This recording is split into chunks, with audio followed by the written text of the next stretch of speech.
Hello friends. सो आपका मेरे YouTube channel में स्वागत है। एंड आज हम बहुत ही इम्पोर्टेंट टॉपिक पे बात करने वाले हैं।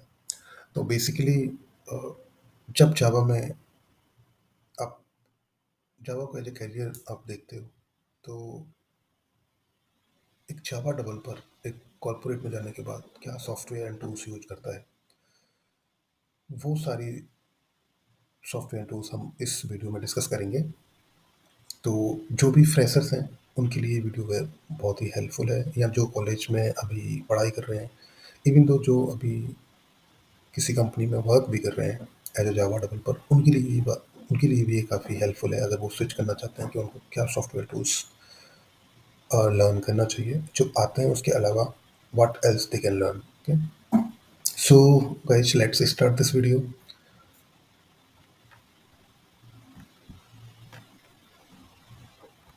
ओके, तो द फर्स्ट थिंग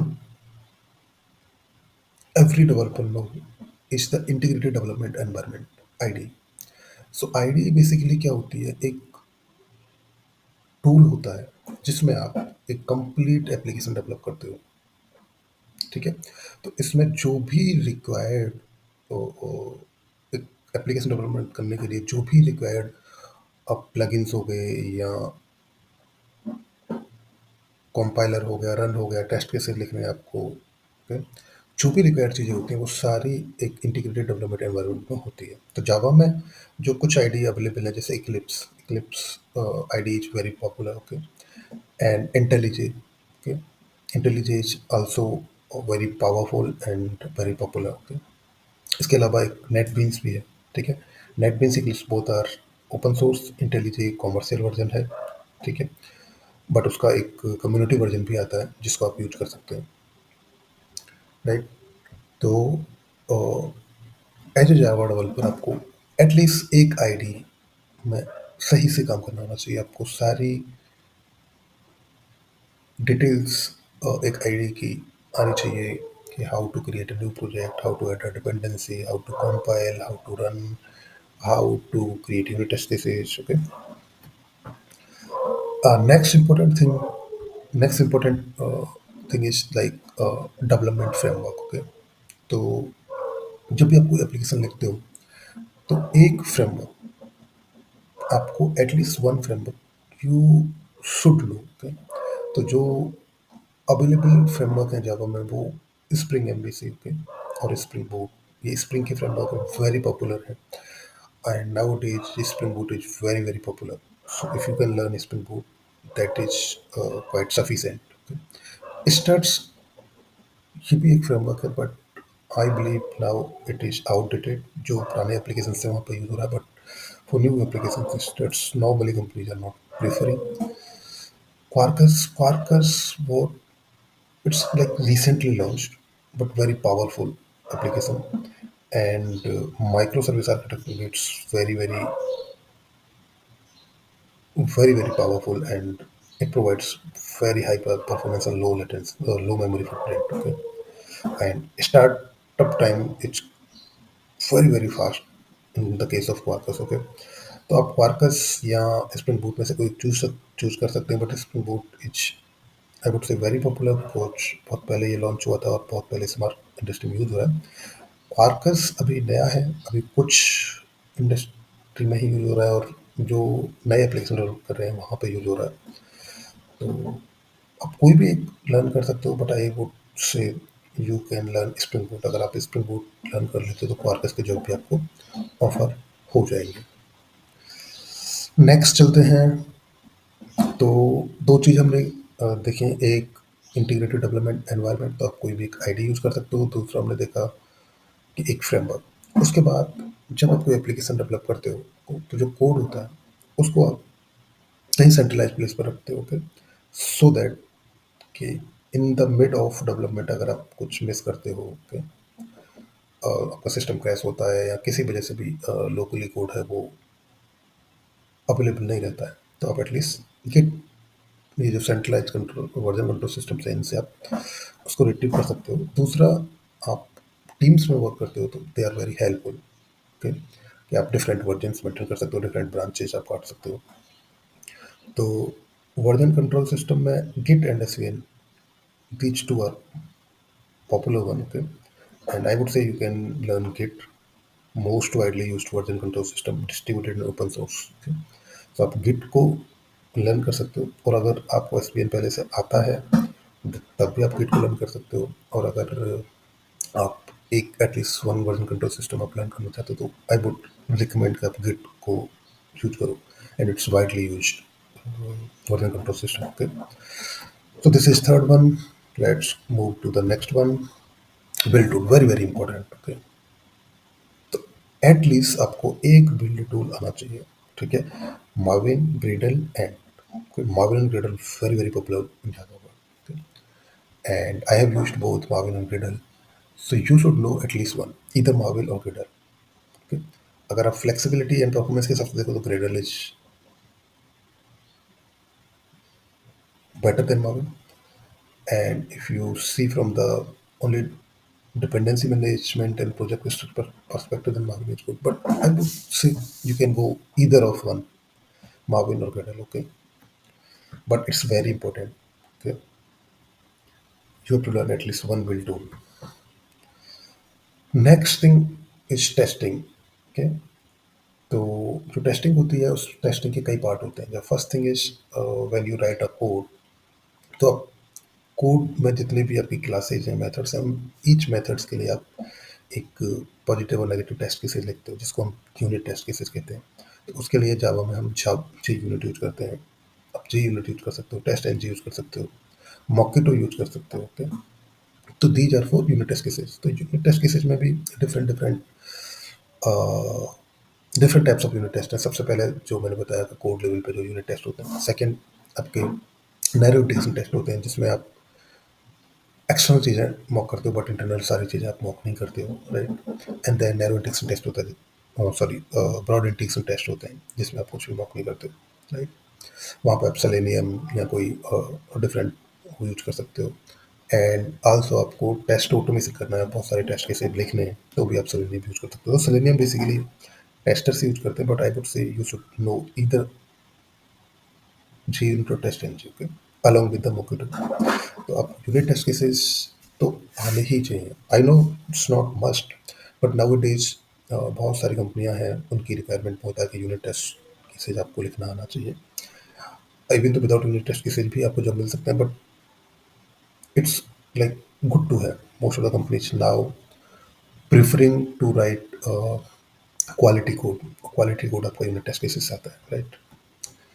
नेक्स्ट चलते हैं लॉगिंग फ्रेमवर्क। तो जब भी आप कोई एप्लीकेशन डेवलप करते हो, ओके, तो जब आप उसको डेव, स्टेजिंग, प्रोडक्शन पर डिप्लॉय करते हो, तो वहाँ पे वो पूरा एप्लीकेशन का फ्लो चलता है, तो आप बहुत सारे लॉग्स क्रिएट करते हो, ठीक है?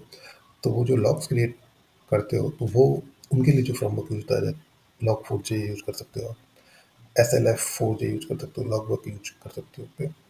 तो these are the logging framework. आपको एटलीस्ट वन आना चाहिए आपको, ओके? तो लॉग क्रिएट करने के भी बहुत सारे फ्रेमवर्क में अलग अलग मेथड्स होते हैं। जैसे आप डिबग करने के लिए कुछ लॉग्स प्रिंट कर सकते हो, लॉक कर सकते हो, राइट? इंफॉर्मेशन के लिए कर सकते हो, एक्सेप्शंस के लिए कर सकते हो, एरर के लिए कर सकते हो, वार्निंग्स के लिए कर सकते हो। There are different methods, okay? And जब आप एप्लीकेशन डिप्लॉय करते हो, तो उस समय आप यू डिफाइन कि आप what type of blocks you want to unlock, okay? So at least आपको वन लॉगिंग फ्रेमवर्क आना चाहिए।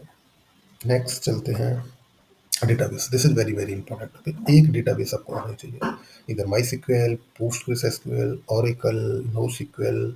नो सिक्वेल तो अभी के लिए it's good to have, but at least one relational DB आना चाहिए आपको। इसमें कोई भी डीबी सीख सकते हो, MySQL, Postgres, both are open source. Oracle commercial version है, ठीक है? इसके अलावा आप MS माइक्रोसॉफ्ट का भी यूज कर सकते हो, ओके? ओरेकल का भी डेटाबेस यूज कर सकते हो। तो इनमें से कोई भी एक आप डेटाबेस पे आपको कमांड होनी चाहिए। तो कमांड क्या होनी चाहिए? आपको बेसिक डेटाबेस की जो फंडामेंटल्स है वो आना चाहिए कि नॉर्मलाइजेशन क्या होती है, one N F, two N F, okay? And इसके अलावा आपको बेसिक सिंटैक्स आनी चाहिए, create table, alter table, joins आने चाहिए आपको, एंड क्वेरी राइटिंग आना चाहिए आपको। ओके, तो ये बेसिक बेसिक चीज़ें आपको आनी चाहिए। ओके, सो मैं जितनी भी यहाँ पर चीज़ें बता रहा हूँ, most of the tools are very very important, और जिस रैंकिंग में मैंने दिया है, okay, जैसे जब हम 8th रैंक, राइट, तो दीज आर वेरी इंपॉर्टेंट।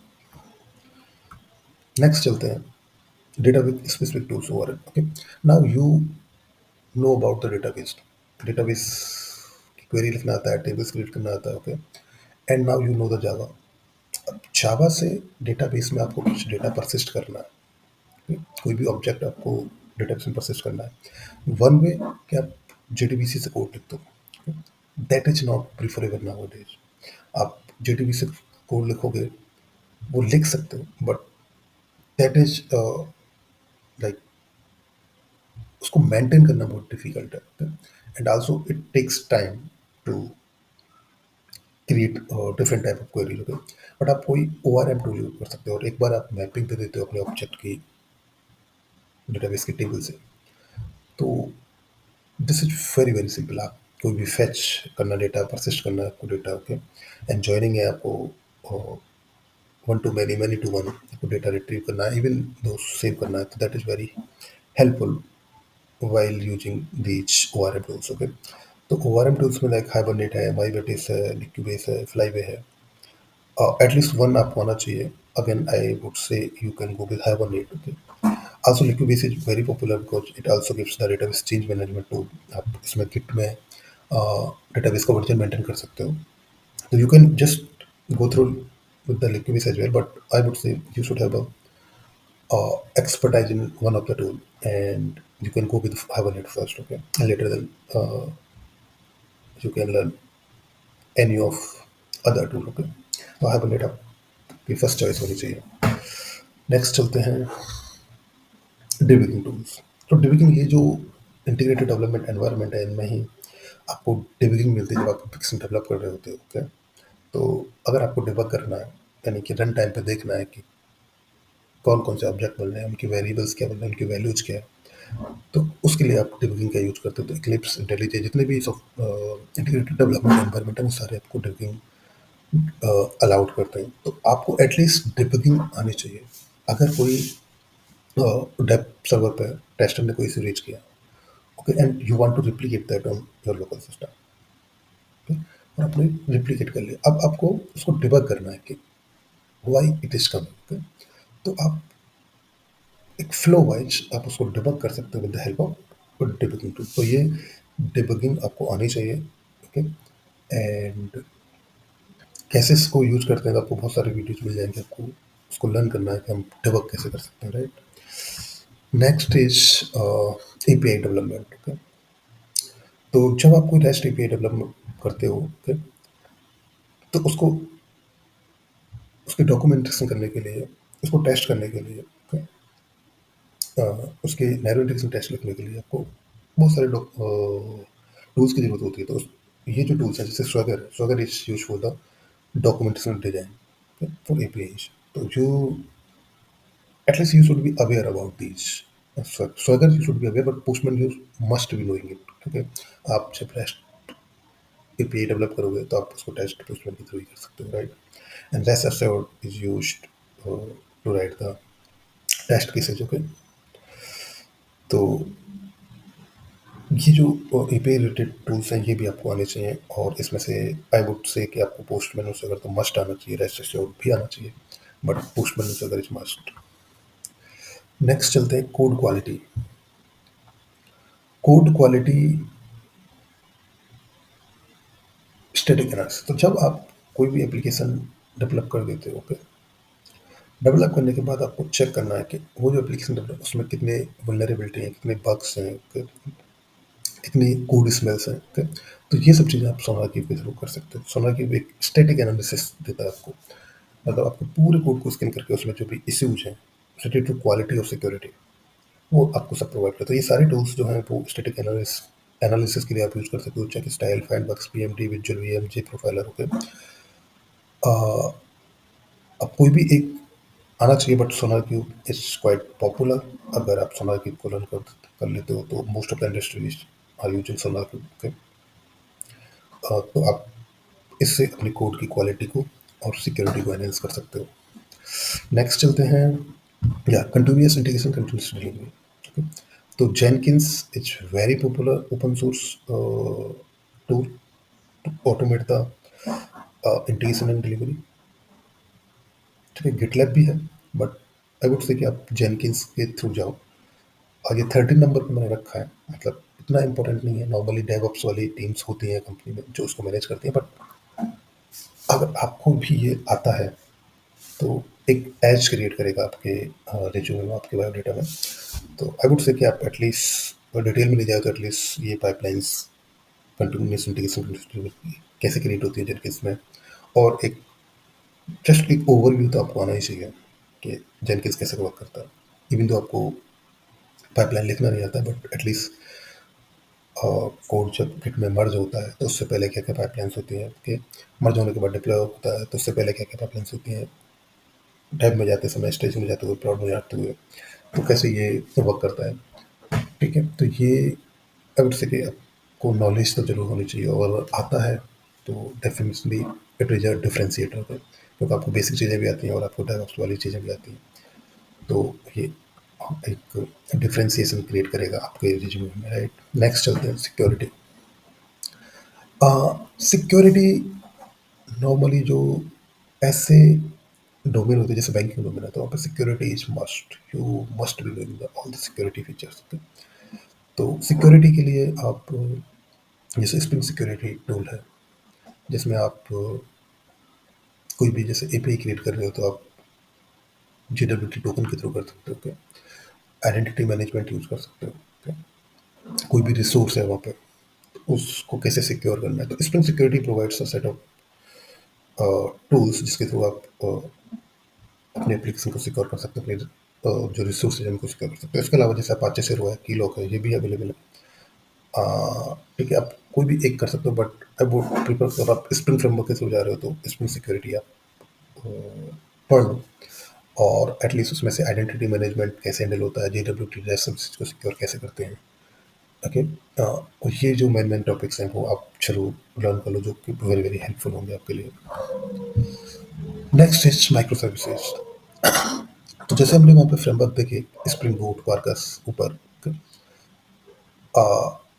तो माइक्रो सर्विसेज के लिए भी जो ये जो क्वार्कस और स्प्रिंग बूट है, ये दोनों यूज होते हैं। Okay? आपको माइक्रो सर्विस क्या होता है? Micro service nothing but a service which is independent developed, deployed and maintain. तो आपने कोई एक सर्विस लिखी जो अपने आप में इंडिपेंडेंट है, मतलब that is not part of other code base. Okay, एक उसका अपना कोड बेस है, आपने उसको डिप्लॉय किया, आपको आपने उसको टेस्ट किया, उसने डिप्लॉय किया, और उसको मेंटेन करो, तो एक सेपरेट, एक यूनिक सर्विस होती है। ओके, तो नाउ डेज ये micro service are in very, I would say like these are very बहुत ही यूज हो रही है आजकल ये इंडस्ट्री में। ओके, तो एटलीस्ट आपको माइक्रो सर्विस की जो फ्रेमवर्क है वो आने ही चाहिए। तो क्वार्कस और स्प्रिंग बूट ये बहुत ही पॉपुलर फ्रेमवर्क है। आई वुड से कि आप स्प्रिंग बूट के थ्रू जाओ, और एक माइक्रो सर्विस की पूरी जो आर्किटेक्चर है वो आप लर्न करो, और स्प्रिंग बूट के थ्रू हम वो माइक्रो सर्विस कैसे लिख सकते हैं। माइक्रो सर्विसेज को, जो माइक्रो सर्विस कम्युनिकेशन है, दो माइक्रो सर्विस आपस में कैसे कम्युनिकेट करेंगी, और उनके क्या डिजाइन पैटर्न्स हैं, क्या उनके फ्रेमवर्क्स हैं, वो भी आपको लर्न करना चाहिए। और now days micro service are very popular, you should learn Microsoft architecture even though you have not worked on it, आपने काम नहीं किया है, या अभी आप just you are just thinking कि मुझे क्या लर्न करना चाहिए, तो माइक्रो सर्विस कंसेप्ट आपको जरूर आने चाहिए। नेक्स्ट चलते हैं एप्लीकेशन सर्वर। तो जब आप एप्लीकेशन डेवलप करते हो तो उसको डिप्लॉय करने के लिए आपको सर्वर की जरूरत होती है। तो ये बहुत सारे सर्विस हैं। ओके, जैसे आपको बेसिक डिटेल्स आनी चाहिए, सर्वर्स क्या होते हैं, कैसे डिप्लॉय करते हैं, okay? और सर्वर्स कैसे बिहेव करते हैं। तो जैसे अपाचे टॉमकैट है, वो एक सर्वर है जिसमें आप वॉर फाइल डिप्लॉय करते हो। बिल्डफ्लाई है, ग्लासफिश है, जेबॉस है, ये सब जगह एंटरप्राइज एप्लीकेशंस को डिप्लॉय करने के लिए यूज होते हैं। तो डिफरेंट इंडस्ट्री यूजिंग डिफरेंट, जो क्लाउड यूज कर रही है वहाँ पे बिल्ट इन रहते हैं ये जो भी आपके पॉड्स होते हैं उनमें, बट बहुत सारी जगह पे ये अपने आप में कंप्लीट सर्वर्स भी हैं। बहुत सारी कंपनी में जो लेगेसी सिस्टम्स पर काम कर रही है, जहाँ पे आप टॉमकैट सर्वर या ग्लास पे सर्विस है, जी वो सर्विस के अंदर जाके डिप्लॉय करते हैं। ओके, तो एटलीस्ट आपको सर्वर्स क्या होते हैं, ठीक है, और वो सर्वर्स कैसे काम करते हैं, एटलीस्ट इतना आपको आना चाहिए। नेक्स्ट चलते हैं मैसेजिंग टूल। ओके, अगेन अगर आपको अपना एप्लीकेशन स्केलेबल बनाना है तो आप मैसेजिंग क्यू का यूज करते हो, राइट। और messaging Q micro service architecture में बहुत ज़्यादा यूज होता है, but it's not micro architecture जहाँ पे भी आपको स्केलेबिलिटी की और आई वुड से कि एसिंक प्रोसेस की जरूरत होती है, वहाँ पे आप किसी मैसेजिंग क्यूज का यूज कर सकते हो। तो जो most popular is Apache Kafka, open source है, डिस्ट्रीब्यूटेड है, okay? ये आप लर्न कर सकते हो। इसके अलावा एक्टिव एम क्यू है, रेविट एम क्यू है, सोलेस है, ओके। बट आई वुड से कि आप अपाचे काफका, जो कि इंडस्ट्री में बहुत यूज होता है, बहुत सारे जॉब्स निकलते हैं इस पर, तो आप ये लर्न करो। अगेन मैंने 17 पोजिशन पर रखा है, but it doesn't mean it is not important, it is very very important. अगर आपको आता है तो आपके सिलेक्शन होने के चांस बढ़ जाते हैं, क्योंकि ये माइक्रो सर्विस में क्लाउड बेस्ड एप्लीकेशन में बहुत यूज होता है। Okay, and next is cloud native technologies. तो आपको क्लाउड नेटिव टेक्नोलॉजीज भी आनी चाहिए, जो कि नाउडेज आर वेरी पॉपुलर। तो स्प्रिंग क्लाउड है, आप स्प्रिंग फ्रेमवर्क का ही एक मॉड्यूल है स्प्रिंग क्लाउड, उसको आप लर्न करो। ठीक है, कुबरनेट्स, ये कंटेनर ऑर्केस्ट्रेशन प्लेटफॉर्म है। डॉकर है, जो पूरे एप्लीकेशन की पैकेजिंग करता है, their dependencies. Okay? Docker Kubernetes very popular. You must be knowing about these two at least. Okay? Istio एक सर्विस मेस है, जो ट्रैफिक दो मल्टीपल सर्विसेज के बीच में ट्रैफिक को मैनेज करने के लिए यूज होता है। और सर्वरलेस फ्रेमवर्क आजकल nowadays this is also very popular. Okay, तो एटलीस्ट आपको ये सारी चीज़ें आती नहीं है, that is fine, but you should have some basic sense के कुबरनेट्स क्या होता है, डॉकर क्या होता है, स्प्रिंग क्लाउड क्या है, okay? So that chances of your selection is higher than others. At least आपको ये टर्म्स भी आते हैं और इनकी सिंपल डेफिनेशंस भी आती है, that is also beneficial. But आप लर्न कर देते हो तो डेफिनेटली फिर आपके चांसेस बहुत अधिक हो जाते हैं। और लास्ट में मैं आपसे कहूँगा कि आप एक प्रोफाइलिंग एंड मॉनिटरिंग टूल, हालांकि ये नॉर्मली 5 साल से अधिक साल का एक्सपीरियंस हो जाएगा तब अधिक यूज होंगे, अदरवाइज चांसेस बहुत कम है कि आपको यूज करना पड़े। सीनियर टीम मेंबर से यूज करते हैं। तो ये क्या है कि परफॉर्मेंस लाइक अगर प्रोडक्शन पे डिप्लॉय किया आपने, तो वहाँ पे मेमोरी कंजप्शन बहुत यूज हो रहा है, या वहाँ पे सीपीयू प्रोसेसर बहुत यूज हो रहा है, ओके, तो आप थ्रेड डंप निकाल सकते हो, मेमोरी हीप डंप निकाल सकते हो और एनालाइज कर सकते हो कि रूट कॉज क्या है मेमोरी बढ़ने का या प्रोसेसिंग टाइम बढ़ने का। तो उस चीज़ को निकालने के लिए visual V M J profiler है, ये आपको thread dump and heap dump देते हैं एट रन टाइम, और उसकी हेल्प से अपने एप्लीकेशन की परफॉर्मेंस को मॉनिटर कर सकते हो। Okay. So these are the few, not few, like I have covered all the tools which are used in the Java industry. Okay. आपको ये वीडियो कैसा लगा आप कमेंट में ज़रूर बताइएगा, और if I have missed anything ज़रूर कमेंट में मुझे बताइएगा। और आपका जो भी सजेशन हो प्लीज़ कमेंट में आप लिख के अपना सजेशन है या जो भी सुझाव है, या नेक्स्ट वीडियो आप किस टॉपिक पर चाहते हो तो वो कमेंट में लिख के मुझे बताइएगा। आज के लिए बस इतना ही। Thank you very much.